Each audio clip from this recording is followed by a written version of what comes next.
Back now with a missing persons case that's as much of a mystery today as it was 1 year ago. J.R. Molohon disappeared from Norfolk last August. Investigators found key evidence in the days following far from his home, but where did J.R. go and where is he now?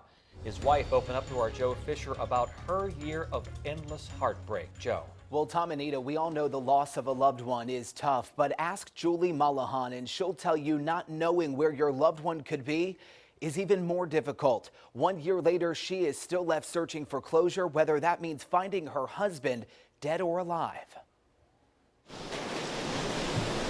It's the unknown that haunts Julie Molohon. My everyday life is a living hell. Not knowing where her husband of 3 years could be. Sometimes I don't sleep for days. Not knowing how he spent what could have been his final moments. My mind has gone in every direction.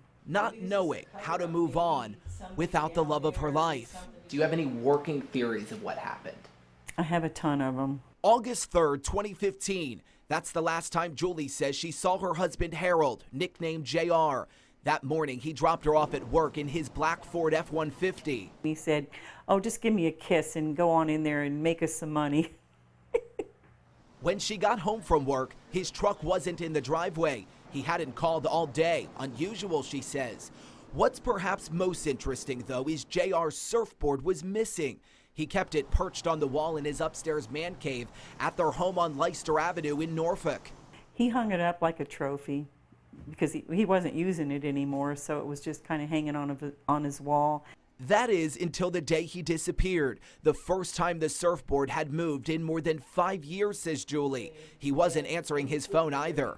I actually started calling hospitals, jails, anything I could think of, because he wasn't responding. JR grew up in Norfolk and nearly became a pro surfer, but he found his calling in firefighting and spent 28 years with the Norfolk Fire Department. He met Julie after retirement. I think I helped him finally be able to celebrate the fact that he was a hero. Day turned to night on August 3rd last year, and Julie got so worried she called police. It was just a race with time trying to find him. 2 days went by. August 5th, detectives called with a break in the case. JR's pickup truck found on the beach in Corolla, North Carolina, about 100 miles from his home.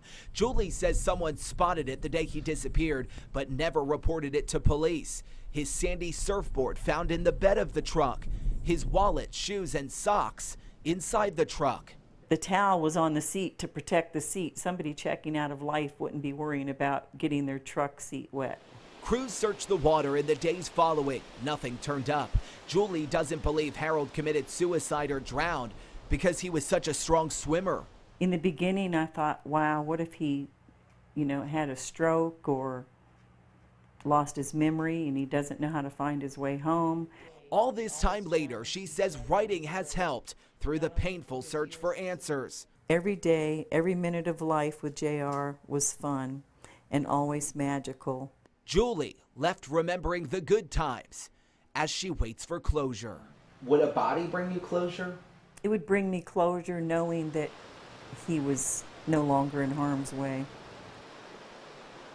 And to put this case in perspective, the FBI says in the year 2014, more than 80,000 people seemingly vanished across this country. Missing persons cases that are still open right now. We're still working to get more information from Norfolk police. So far throughout this year, they have not released any new clues or leads. But of course, anyone who has information regarding Molohon's disappearance should give police a call. I'm Joe Fisher, 10 on your side.